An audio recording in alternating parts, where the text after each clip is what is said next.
টাঙ্গাইলের ঘাটাইলে নিষিদ্ধ চায়না দুয়ারি জালের বিরুদ্ধে প্রশাসনের সারসী অভিযান চলমান রয়েছে। বর্ষার শুরুতে মা মাছ ও পোনা মাছ সহ জীববৈচিত্র্য রক্ষায় রবিবার ৩রা আগস্ট উপজেলার সংগ্রামপুর ইউনিয়নের মাসুয়াবিল এলাকায় অভিযান পরিচালনা করা হয়েছে। জব্দ করে পুড়িয়ে দেওয়া হয়েছে প্রায় ১২০টি নিষিদ্ধ চায়না দুয়ারি জাল। বিলের জীববৈচিত্র্য রক্ষায় পথে পথে বিভিন্ন বাজার এলাকায় উপস্থিত জনসাধারণকে সচেতন করেছেন ইউএনও। জব্দকৃত জালের মূল্য প্রায় ৩ থেকে ৪ লক্ষ টাকাধিক বলে জানিয়েছেন স্থানীয়রা। উপজেলা প্রশাসন ও মৎস্য অফিসের উদ্যোগে উপজেলার মাসুয়া বিলে চায়না জালের ব্যবহার বন্ধে মোবাইল কোর্ট পরিচালনা করা হয়। মোবাইল কোর্ট পরিচালনাকালে একজনকে ৫০০ টাকা জরিমানাও করা হয়। পরবর্তীতে জালগুলো পুড়িয়ে ধ্বংস করা হয়।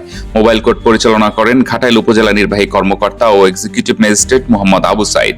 এ সময় উপস্থিত ছিলেন উপজেলা মৎস্য কর্মকর্তা মোহাম্মদ আতিউর রহমান ও থানা পুলিশের সদস্য এবং মৎস্য অফিসের কর্মকর্তা ও কর্মচারীবৃন্দ। উপজেলা নির্বাহী অফিসার মোহাম্মদ আবু সাইদ বলেন, দেশীয় মাছ রক্ষায় নিষিদ্ধ চায়না জালের বিরুদ্ধে এ অভিযান অব্যাহত থাকবে।